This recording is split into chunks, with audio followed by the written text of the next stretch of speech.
الحمد لله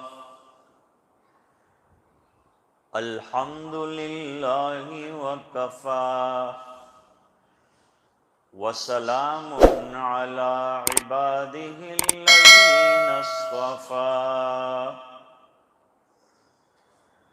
خصوصا على أفضلهم وخاتم النبيين محمد الأمين وعلى آله وصحبه أجمعين أما بعد فأعوذ بالله من الشيطان الرجيم بسم الله الرحمن الرحيم ألا إن أولياء الله لا خوف عليهم ولا هم يحزنون الذين آمنوا وكانوا يتقون لهم البشرى في الحياة الدنيا وفي الآخرة لا تبديل لكلمات الله ذلك هو الفوز العظيم صدق الله العظيم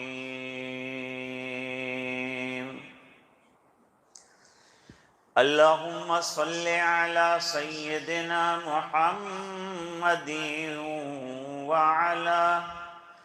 وعلى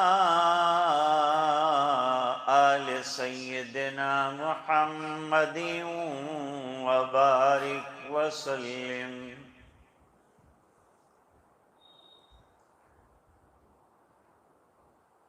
بزرگوں اور دینی بھائیوں،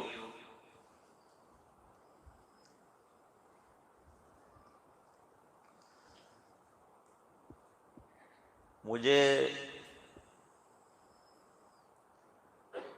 موسیٰ جی بھائی نے ہمارے مدرسے کے مشورے کے بعد جب واپس گھر جا رہے تھے تو سید عطا اللہ شاہ بخاری رحمۃ اللہ علیہ کے عرس کے سلسلے میں خرافات اور برائیوں سے بچنے کے لیے ایک اصلاحی پروگرام میں حاضری دینے کا حکم دیا۔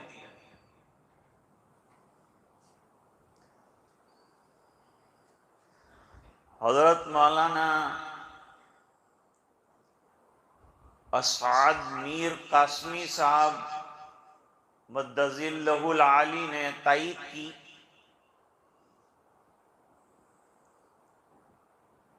پھر یاد دلایا انہوں نے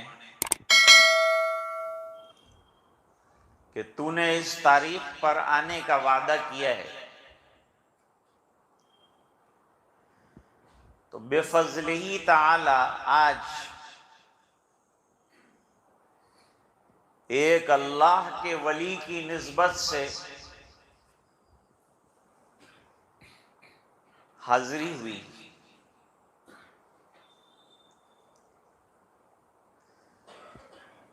حضرت شیخ الحدیث مولانا محمد زکریا صاحب مہاجر مدنی قدس سرہ العزیز نے تقریر بخاری میں لکھا ہے، فرمایا ہے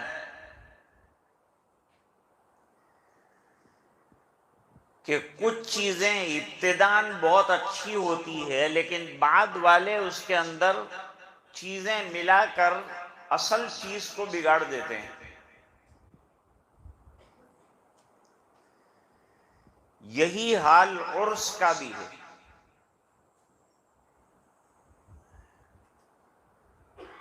عرس کا جو لفظ ہے نا وہ تو عربی ہے.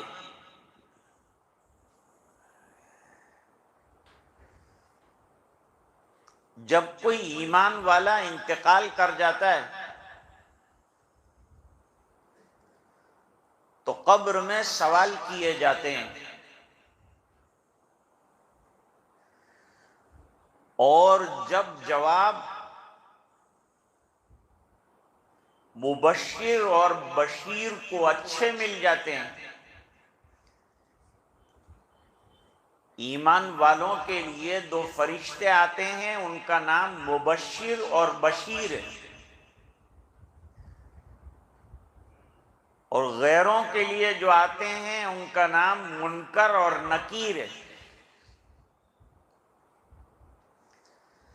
وہ نہایت ڈراؤنی شکل میں آتے ہیں، یہ نہایت بہترین شکل میں آتے ہیں اور بشارتیں دیتے ہیں.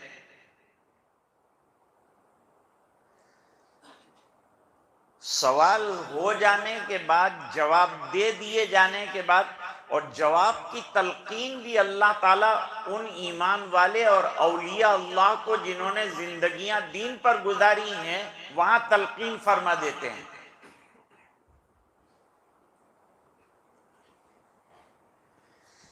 جب جوابات ہو جاتے ہیں تو فرشتے مردے سے کہتے ہیں نم کا نومۃ العروس، اے مرنار تو سو جا آرام سے، جیسے کہ پہلی رات کی دلہن سوتی. جب شادی ہوتی ہے تو دلہن کو ایک انتظار رہتا ہے.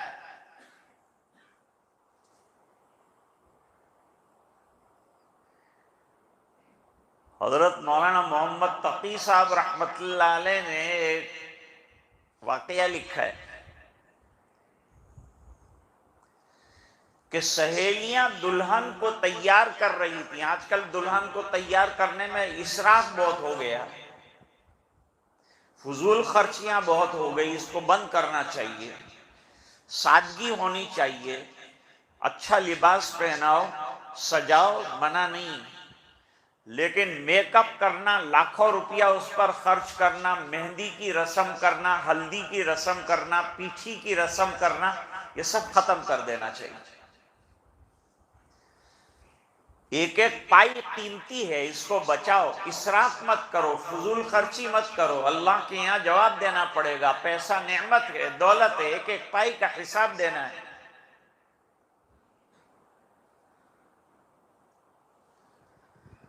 تو لڑکی کو تیار کر دیا سہیلیوں نے،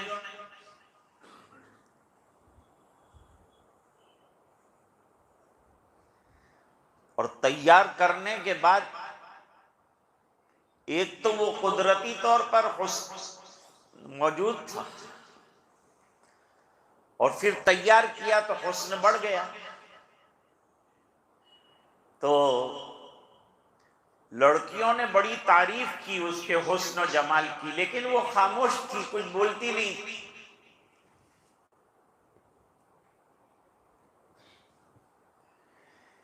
کہا تجھے اپنا حسن پسند نہیں آیا؟ تجھے اتنا سجایا دھجایا تو تجھے پسند نہیں آیا؟ کیوں تعریف کے کوئی جملے نہیں بولتی؟ اس نے کہا تمہارے تعریف کرنے سے کام نہیں چلے گا. جب رات میرا شوہر مجھے دیکھے گا، اس کی نظر مجھ پر پڑے گی اور وہ مجھے حسن سے اور مجھ سے اطمینان کا اظہار کرے گا کہ میں تجھ سے خوش ہوں، تو سمجھو کہ یہ تمہارا تیار کرنا اور یہ سب محنت کرنا کام آیا.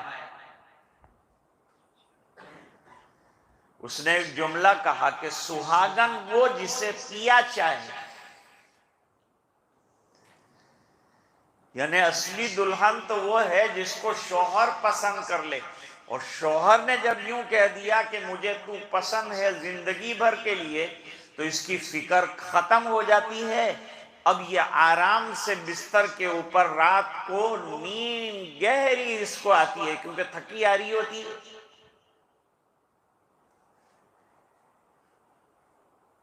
فرمایا کہ جب فرشتے سوال کر لیتے ہیں، ایمان والا جواب دے لیتا ہے، تو اس کو کہا جاتا ہے کہ لا خوف علیہم ولا هم یحزنون، اب نہ تجھے کوئی غم ہے نہ کوئی خوف ہے۔ اللہ والا وہ ہوتا ہے جس کو دنیا میں بھی کوئی غم ستاتا نہیں ہے اور کوئی خوف اس کو خائف نہیں کرتا۔ غم اور خوف تو ہر ایک کو لاحق ہوتے ہیں، لیکن اللہ والوں کے مقامات اتنے عالیشان ہوتے ہیں کہ ان کو غم کے پہاڑ بھی دل کے ساتھ آ کر ٹکراتے ہیں تو وہ برداشت کرتے ہیں خوشی کے ساتھ۔ ایک اللہ والا مرض میں مبتلا تھا اور مکھیاں زخموں کے اوپر بیٹھ رہی تھی، لیکن وہ لیٹے لیٹے ذکر میں مصروف ہے، کوئی شکوہ نہیں، کوئی شکایت۔ کسی نے کہا حضرت آپ بڑی مصیبت میں ہیں۔ جواب دیا اللہ کا شکر ہے کہ معصیت میں نہیں ہوں، مصیبت ہے یہ تو اللہ کی طرف سے ہے، درجے بلند ہوں گے، نعمتیں اللہ کے یہاں ملیں گی۔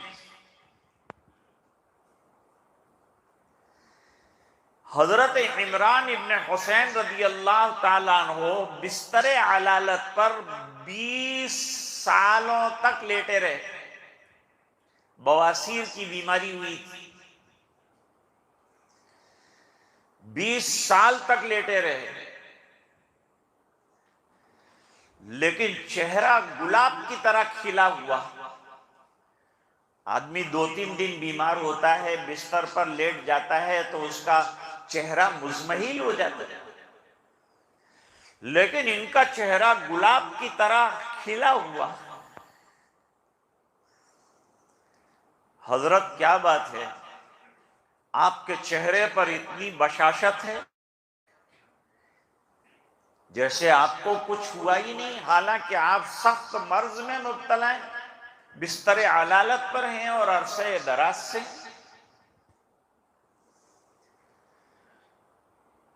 جواب دیا میں جو اللہ کی طرف سے مصیبت آئی ہے، بیماری آئی ہے، اس بیماری پر صبر کرتا ہوں اور اللہ کا شکر یہ بجا لاتا ہوں کہ اس سے بڑی بیماری نہیں ہے مجھے۔ تو یہ صبر کرنے کی وجہ سے اللہ تعالیٰ صبح میں بھی فرشتے بھیجتے ہیں میری ملاقات کے لیے، اور شام کو بھی فرشتوں کا دیدار ہوتا ہے، اس لیے میرا چہرہ کھلا ہوا رہتا ہے۔ تو اللہ والے وہ ہوتے ہیں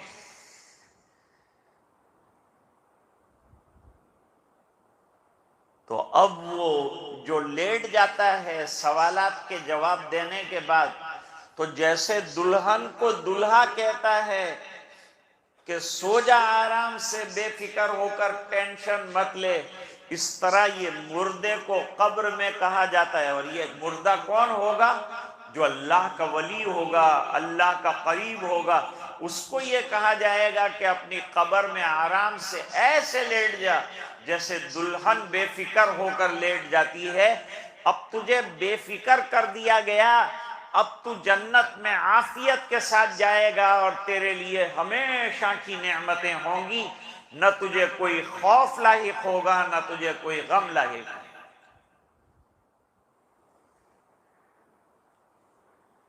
لیکن پھر یہ جس دن یا رات میں اللہ والے انتقال کر گئے، سال میں وہ ایک دن جب آتا ہے ان کے وصال کا، تو ان کے مجازین اور ان کے جو خلفاء جو انہوں نے دین کی محنت کے سلسلے میں چھوڑے ہیں، سلسلے کو آگے بڑھانے کے لیے، لوگوں کی اصلاح کے لیے، ان تمام کو یہ دن میں جمع کیا جاتا ہے۔ خلفاء جمع ہوتے ہیں اور جمع ہونے کے بعد آپس میں بحث و مباحثہ کرتے ہیں۔ مختلف علاقے سے آتے ہیں، کوئی کہاں سے آیا، کوئی کہاں سے آیا۔ اللہ والے دور دور سے، خواجہ معین الدین چشتی رحمت اللہ علیہ سنجر سے آئے، نظام الدین اولیاء رحمت اللہ علیہ کہاں سے آئے، یہ سید عطا اللہ شاہ بخاری بخارا سے آئے۔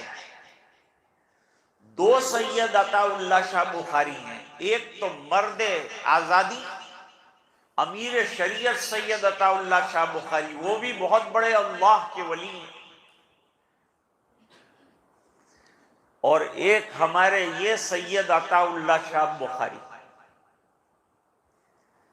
ابھی میری کھانے پر گفتگو ہو رہی تھی، مولانا نے ایک واقعہ سنایا ان کی ولایت اور ان کی بزرگی اور اللہ والے ہونے کا، کہ حضرت میر صاحب رحمت اللہ علیہ ان کے کچھ واقعات سنایا کرتے تھے، ان کے والد صاحب۔ انہوں نے سنایا کہ پہلے عطا اللہ شاہ صاحب جو ہیں لال دروازے والے بابا کے نام سے مشہور تھے، اور بالکل شہر سے الگ کٹ کر تنہائی کے اندر اکثر اللہ والے اپنے دین کی حفاظت کے لیے تنہائیوں میں جا کر عبادت کرتے تھے، جھونپڑیاں ڈال دیتے تھے، ایک دو بکریاں پال لیتے تھے، ان کا دودھ پی لیتے تھے، اور رات دن فتنوں کے ڈر سے شہر سے دور رہتے تھے۔ حضور پاک صلی اللہ علیہ وسلم نے فرمایا ایک زمانہ ایسا آنے والا ہے میرے صحابہ کہ تم چند بکریاں لے کر پہاڑ کی چوٹی پر چلے جاؤ گے، اور شہر اور بستی میں جو فتنے ہیں، جو دین پر حملہ آور ہونے والے ہیں، اس سے اپنے آپ کو بچا کے الگ رہو گے۔ ابھی بھی ہم لوگ جاتے ہیں کہیں پہاڑ پر، کہیں ندی کے کنارے پر، کہیں جنگلوں کے اندر اللہ والوں کے مزارات ملتے ہیں، یہ وہی لوگ ہیں جو بستی کو فتنوں کے ڈر کی وجہ سے چھوڑ کر اللہ اللہ کرنے کے لیے الگ چلے گئے۔ تو سید عطا اللہ بھی وہاں رہتے تھے۔ شہر میں بارش رک گئی، جب بارش رک گئی تو مختلف بزرگوں کے پاس دعا کرانے کے لیے لوگ گئے اور ان سے دعائیں کروائی، لیکن بارش نہیں ہوئی۔ لیکن کسی نے کہا کہ لال دروازے والے بابا جو بالکل تنہائی میں اس زمانے میں، ابھی تو لال دروازہ شہر میں آ گیا، وہاں بیٹھے ہیں، ان سے دعا کراؤ۔ شہر والے وہاں پہنچے اور وہاں جا کر ان سے دعا کی درخواست کی کہ حضرت دعا کیجئے کہ اللہ تعالیٰ بارش برسائیں۔ تو انہوں نے کہا بھائی میں تو کوئی ایسی حیثیت رکھتا نہیں ہوں، اللہ والے اپنے آپ کو چھپاتے ہیں، اپنے اچھے اعمال کو بھی چھپاتے ہیں۔ آج ہی بخاری شریف کے اندر ایک روایت آئی، ایک غزوہ لڑا ہے حضور پاک صلی اللہ علیہ وسلم نے، اس غزوے کا نام ذات الرقاع ہے، چیتھڑوں والا غزوہ۔ ابو موسیٰ اشعری رضی اللہ تعالیٰ عنہ نے ایک مرتبہ بیان کر دیا کہ ذات الرقاع میں اتنا پیدل چلنا پڑا کہ ہمارے پیر کے ناخن جھڑ گئے، اور پتھریلی زمین میں چلنے کی وجہ سے پیروں میں زخم پڑ گئے۔ تو ہم نے اپنے پیروں کے اندر کپڑوں کے چیتھڑے باندھے اور ہم چلے. پھر اچانک یاد آیا کہ میں نے اپنے اچھے عمل کا تذکرہ کر دیا, مجھے چھپانا چاہیے تھا. اے اللہ مجھے معاف فرما دے, مجھے چھپانا چاہیے تھا, میں نے کیا کہہ دیا.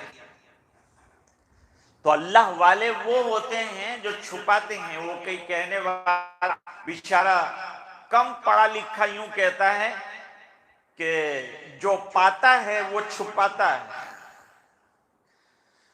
جس کو اللہ تعالیٰ ولایت کے مرتبے عطا فرماتے ہیں. ولی کس کو کہتے ہیں؟ ولی قریب کو کہتے ہیں, مددگار کو کہتے ہیں, دوست کو کہتے ہیں.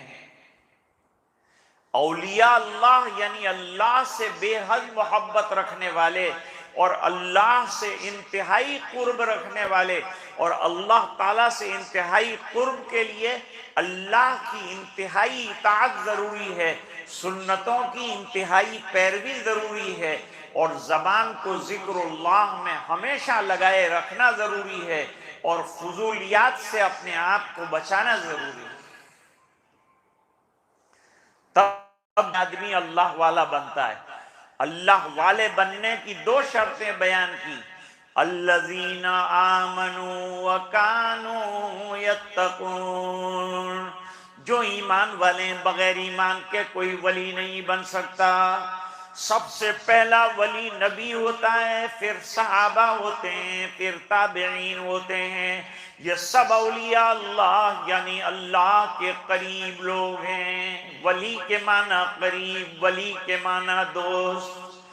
لوگ دنیا والوں کو دوست بناتے ہیں, اللہ والے اللہ کو دوست بناتے ہیں.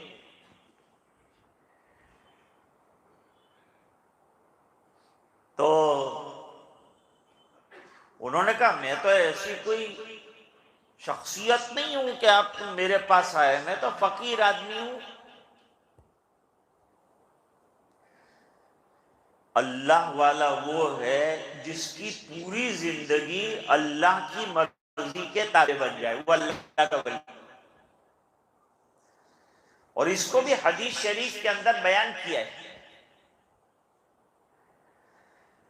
حدیث شریف, حدیث قدسی, اللہ فرماتے ہیں بندہ نمازوں کے ذریعے سے میرے قریب ہوتا رہتا ہے. سب سے زیادہ اللہ کا قرب جو نصیب ہوتا ہے فرض نمازوں سے ہوتا ہے. فرض نمازوں کو معمولی مت سمجھو. اللہ سے کانٹیکٹ میں اور قرب میں بڑا مقام ہے نماز کا. فرض نماز, پہلے فرض نماز, پابندی کے ساتھ فرض نماز پڑھ لی, اور اب بھی آپ کو اپنا تعلق اللہ تعالیٰ کے ساتھ مزید بڑھانا ہے, آگے قرب حاصل کرنا ہے, قرب کے درجات حاصل کرنے ہیں, تو کثرت سے نفل پڑھنے پڑیں گے. فرمایا کہ بندہ اتنا ذکر کرتا ہے, اتنی نوافل پڑھتا ہے کہ میں اس کی آنکھیں بن جاتا ہوں جس سے وہ دیکھتا ہے, میں اس کی زبان بن جاتا ہوں جس سے وہ بولتا ہے, میں اس کے کان بن جاتا ہوں جس سے وہ سنتا ہے. جس کا مطلب یہ ہوا کہ اس کی جو مرضی ہے اس نے اپنی مرضی کو اللہ کی مرضی کے تابع کر دیا. جو اللہ کی مرضی کے جتنا اپنے آپ کو تابع کرے گا اتنا اونچا درجے کا وہ اللہ کا ولی بنے گا. اور پھر فرمایا کہ اس کی زندگی کے اندر تقوی ہونا چاہیے. تقوی تین چیزوں کا نام ہے کہ معصیات سے بچنا, اعمال صالحہ کا انجام دینا, اور گناہوں پر ندامت اور توبہ اور رات دن رونا. رابعہ بصری رحمت اللہ علیہا ولیہ ہیں.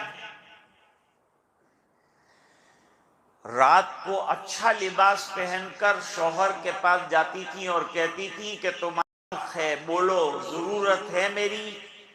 اگر شوہر کہتے مجھے ضرورت نہیں ہے آپ کی، آپ عبادت میں لگ جائیے، تو اپنی گودڑی پہن کر عبادت کے اندر لگ جاتی تھی، پوری رات جو ہے عبادت کے اندر گزارتی تھی، اور یہ کہتی تھی کہ اے اللہ، لوگ تجھ سے دنیا کی ضرورتیں مانگتے ہیں اور میں تجھ سے تجھ کو مانگتی ہوں۔ اللہ سے اللہ کو مانگنا۔ کوئی تجھ سے کچھ، کوئی کچھ چاہتا ہے، میں تجھ سے ہوں یا رب طلبگار تیرا۔ تو اللہ والے ایسے ہوتے ہیں، اتنا ان کا اونچا مرتبہ اور اتنا اونچا مقام ہوتا ہے کہ چھوٹے موٹے جو حالات اور مصیبتیں آتی ہیں اس میں ہم لوگ بے چین، پریشان، نمازوں سے دور، عبادتوں سے دور اور بالکل بنجر زندگی گزارتے ہیں۔ اللہ والے جتنی پریشانی آتی ہے اتنے اللہ کی طرف متوجہ ہوتے ہیں اور اللہ کی طرف رجوع کرتے ہیں۔ یہ چیز ان کو اللہ کا ولی بنا دیتی ہے، اللہ کا قرب نصیب ہوتا ہے۔ ذکر کی کثرت اور اطاعت حق یہ اللہ کے قریب ہونے کا بہترین وسیلہ ہے اور ولی بننے کا بہترین طریقہ ہے۔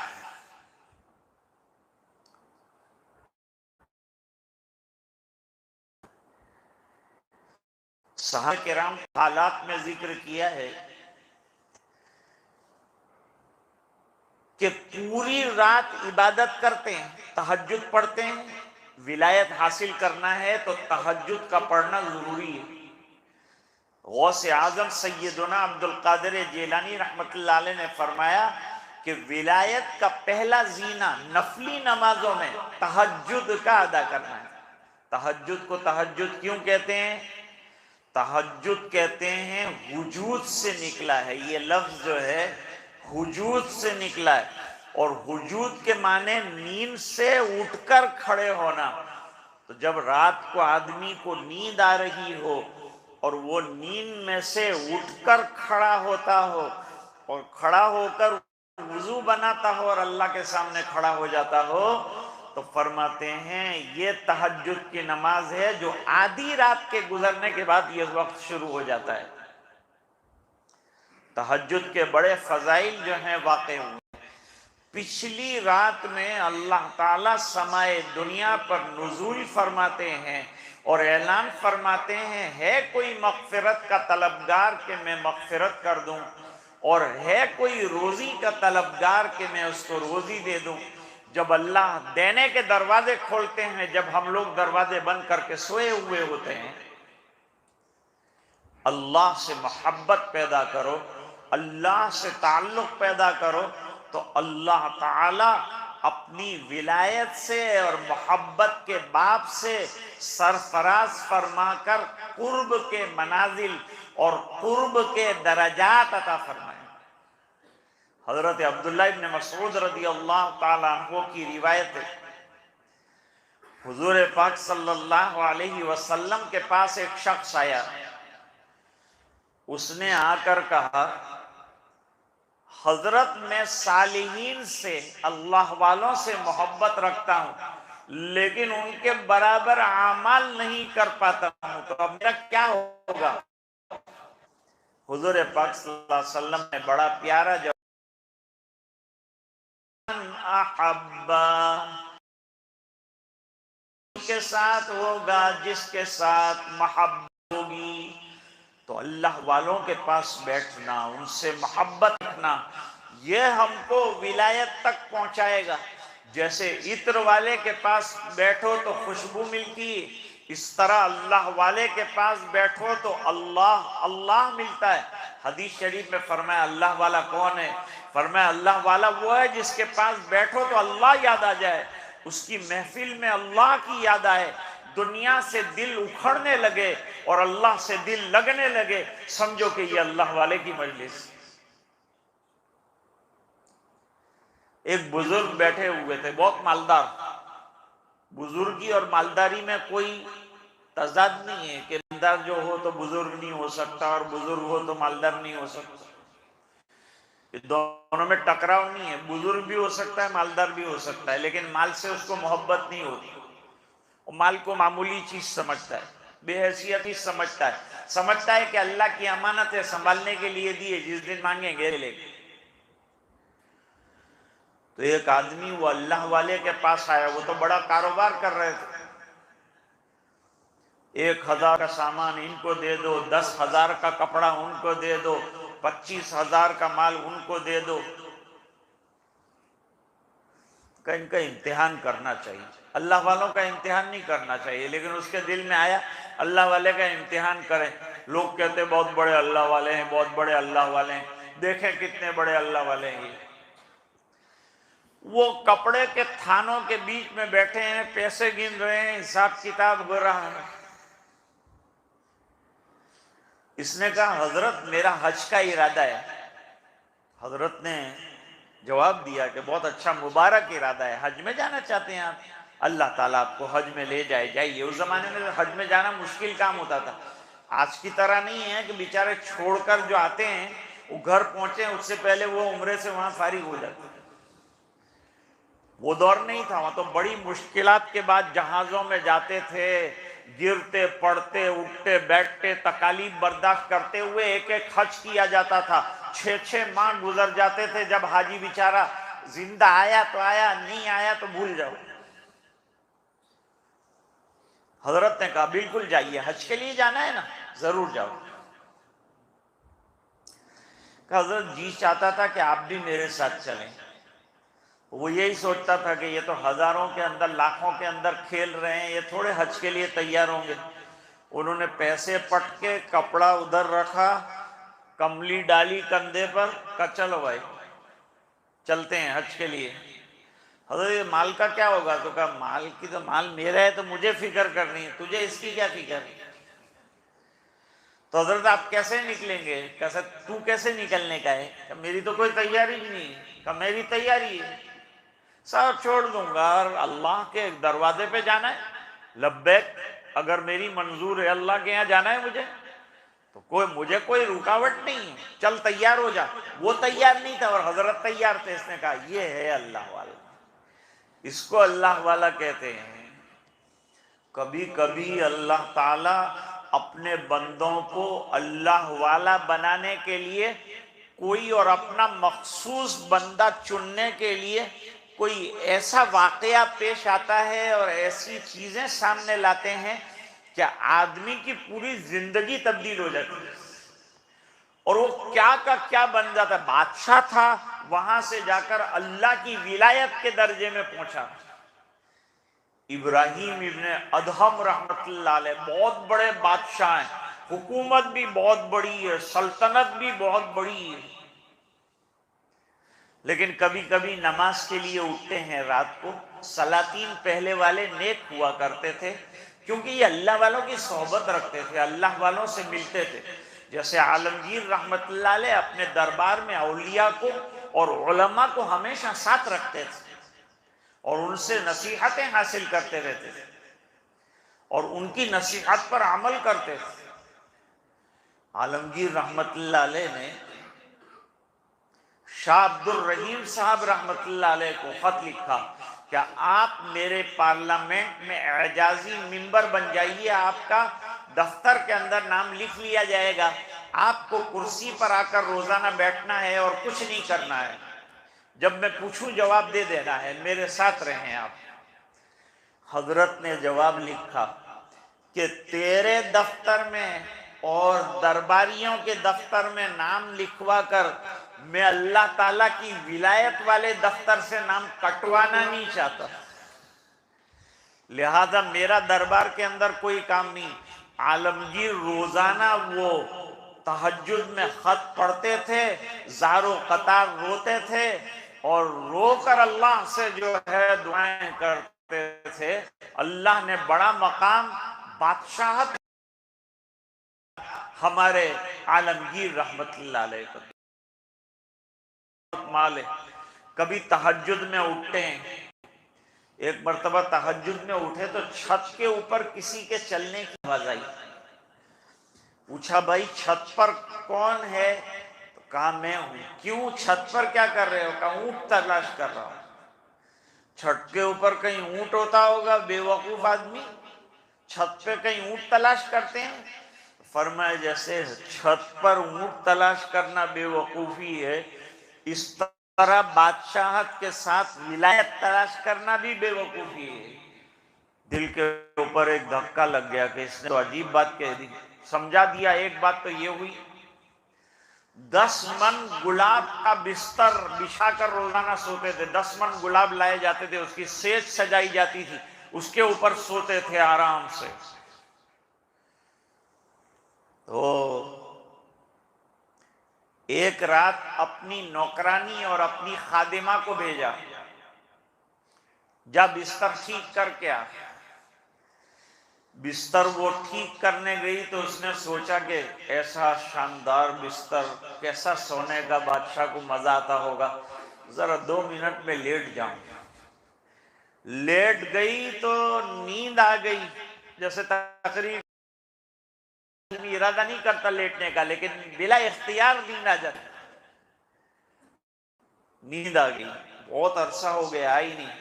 بادشاہ نے چھڑی لی کہ ملازمہ کو بھیجا تھا ابھی تک آئی نہیں، بستر خوابگاہ سے ملی، جا کر دیکھا سوئی ہے، 2 کمچیاں لگائی۔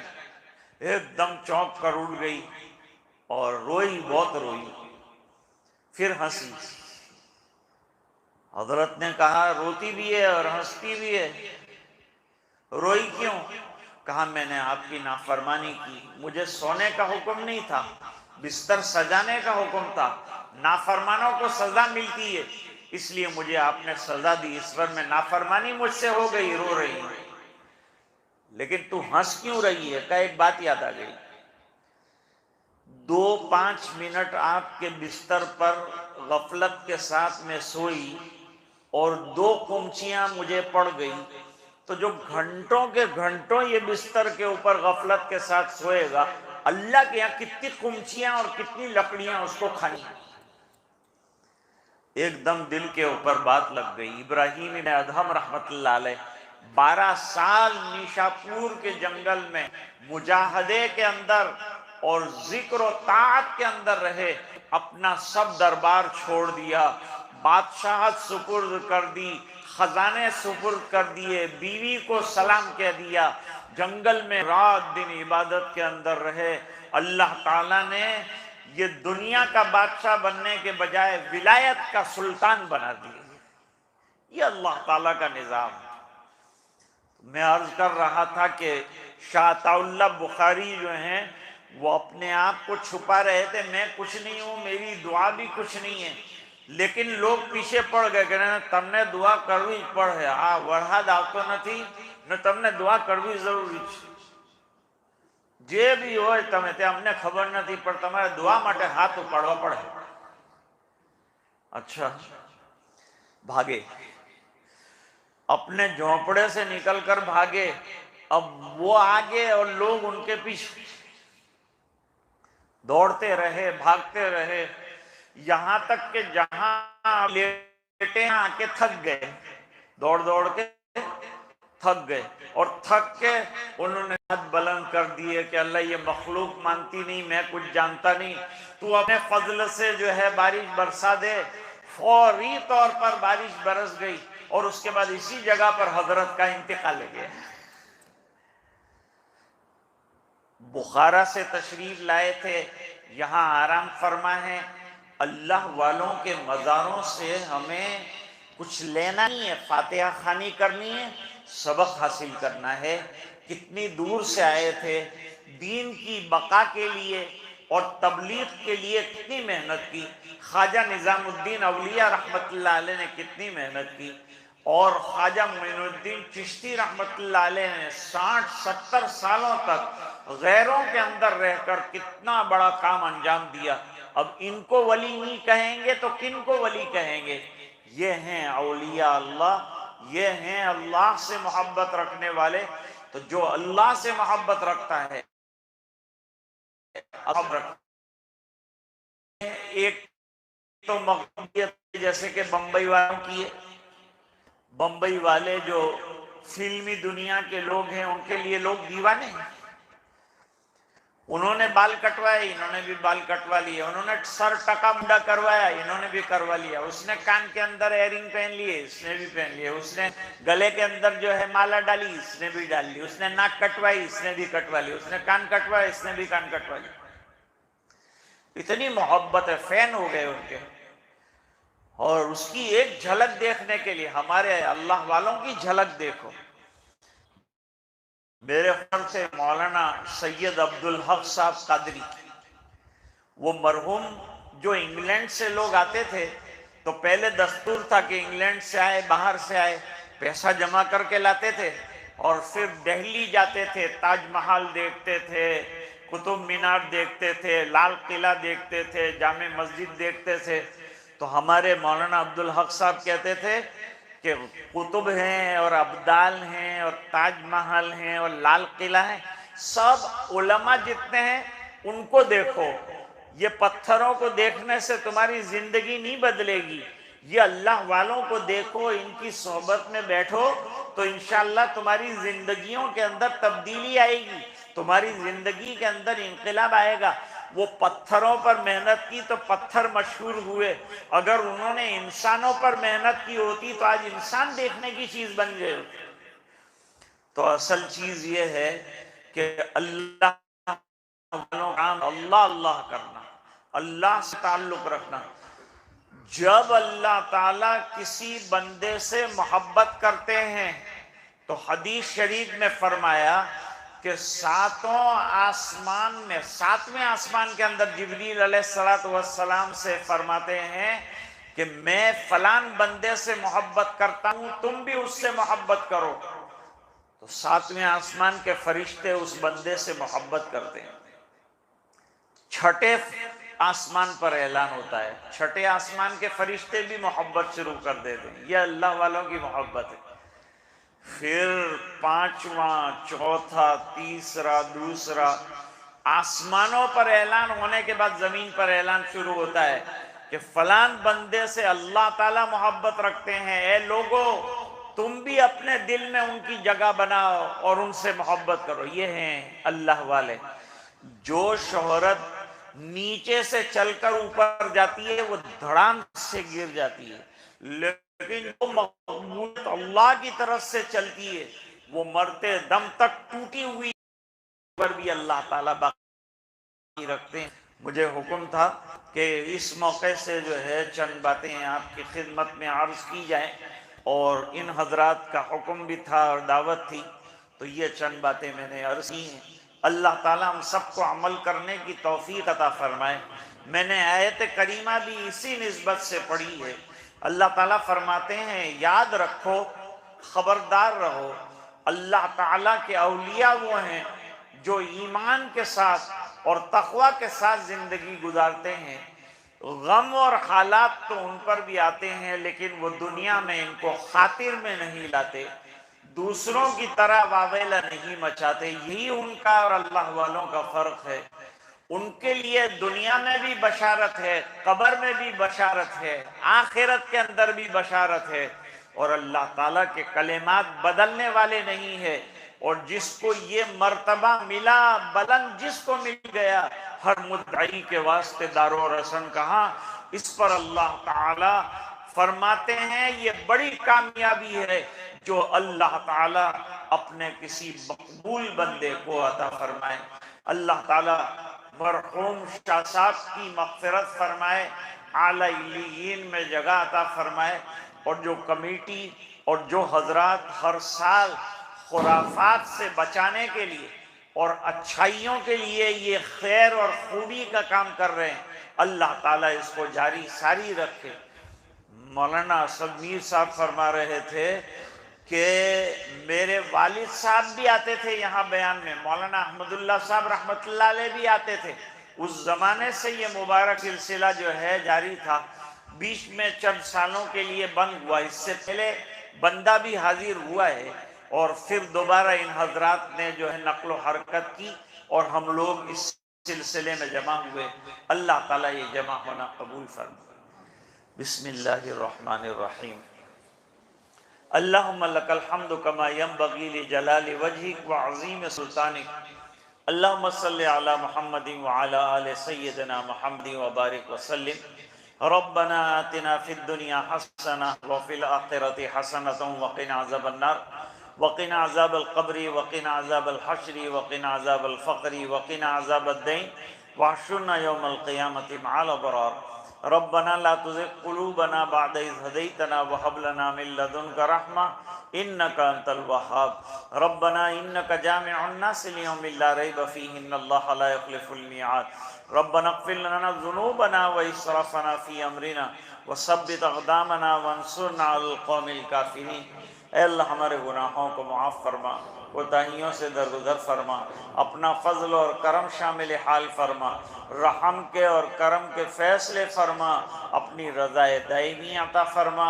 اے اللہ ہمیں بھی اپنا قریب بنا دے، اور اے اللہ تیرے دین کا خادم بنا دے، اور اے اللہ اپنے فضل سے ہمیں منظور اور قبول فرما دے، اور اے اللہ ہماری اولاد کو اور احفاد کو قبول فرما دے۔ اے اللہ یہ ادارہ جو یہاں چل رہا ہے اس کو قبولیت عطا فرما، اور اے اللہ اس کے چلنے شکلیں پیدا فرما، جو رکاوٹیں ہوں اپنے فضل سے دور فرما۔ شہر میں جتنے ادارے چل رہے ہیں اللہ تمام کی حفاظت فرما، پڑھنے پڑھانے والوں کی حفاظت فرما، علماء کی حفاظت فرما، طلباء کی حفاظت فرما، جملہ مسلمانان عالم کی حفاظت فرما۔ اے الہ العالمین بیماروں کو شفا عطا فرما، مرحومین کی مغفرت فرما، علیین میں بہترین مقام عطا فرما۔ اے اللہ ہمارے جمع ہونے کو قبول فرما۔ اے اللہ جو اس سلسلے میں محنت ہوئی اس محنت کو بھی اپنے فضل سے منظور اور قبول فرما۔ اے الہ العالمین پورے مجمع کی مغفرت فرما، امت کے ایک ایک فرد کی مغفرت فرما، اور یہ دعائیں اپنے فضل و کرم حبیب پاک صلی اللہ علیہ وسلم کی برکت سے منظور فرما برحمتک یا ارحم الراحمین۔ مسافے کی زحمت نہ فرمائیں۔ السلام علیکم ورحمۃ اللہ وبرکاتہ۔